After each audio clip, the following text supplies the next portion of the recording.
To the point या चॅनलवर आपल्या सर्वांचं स्वागत आहे.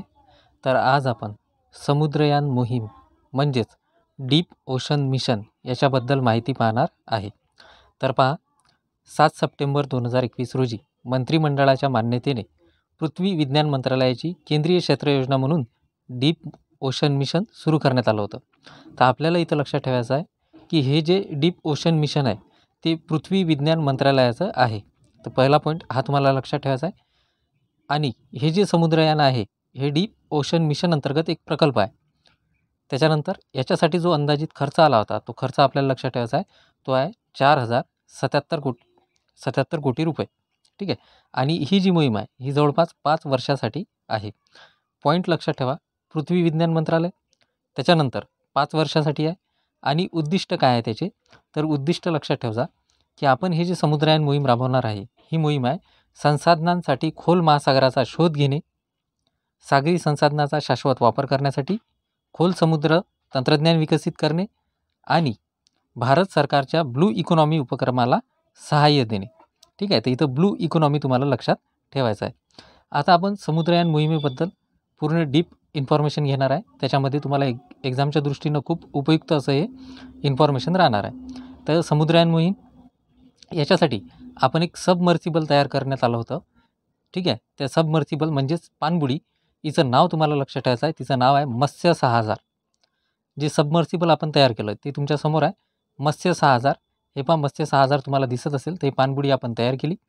समुद्रयान मोहिमेअंतर्गत स्वदेशी पाणबुडी आहे, पूर्णपणे स्वदेशी आपण ही तयार केलेली आहे. मत्स्य 6000 हिचं नाव आहे. आणि हे 3 खलाशांना, किती खलाशांना, तर 3 तुम्हाला लक्षात ठेवायचे आहेत.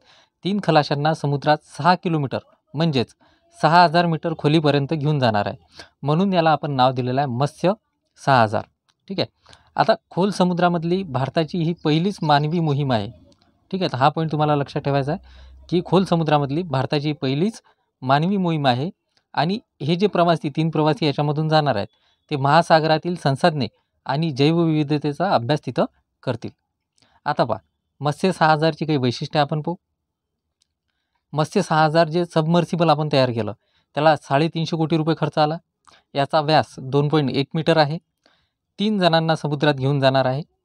80 मिलीमीटर जाडीच्या टायटेनियम मिश्र धातूपासून ही बनलेली आहे. याच्यामध्ये ऑक्सिजन जो आहे तो 96 तास पुरेल इतका आहे. आतापर्यंत अमेरिका, रशिया, जापान, फ्रान्स आणि चीन यांनी अशा मानवी पाणबुड्यांची निर्मिती केलेली आहे. त्याच्यानंतर ही जी मत्स्य 6000 आहे ते तयार कोण केली, तर तुम्हाला लक्षात ठेवायचं आहे नॅशनल इन्स्टिट्यूट ऑफ ओशन टेक्नॉलॉजीच्या संशोधकाकडून या सबमर्सिबलची निर्मिती करण्यात आलेली आहे. आता काय काय इम्पॉर्टंट पॉईंट आहेत, तर त्याच्यामध्ये मत्स्य 6000 ही पाणबुडी आहे. ठीक आहे. आणि 3 खलाशांना समुद्रात घेऊन जाणार आहे. 6 किलोमीटर म्हणजे 6000 मीटर खोलीपर्यंत ते जाणार आहे. ही खोल समुद्रातली भारताची पहिलीच मानवी मोहीम आहे. आणि हे टायटॅनियम मिश्र धातूपासून बनलेली आहे. याच्यामध्ये ऑक्सिजन 96 तास पुरेल इतका असणार आहे. जर व्हिडिओ आवडत असेल तर लाईक, सबस्क्राईब, शेअर जरूर करा. धन्यवाद.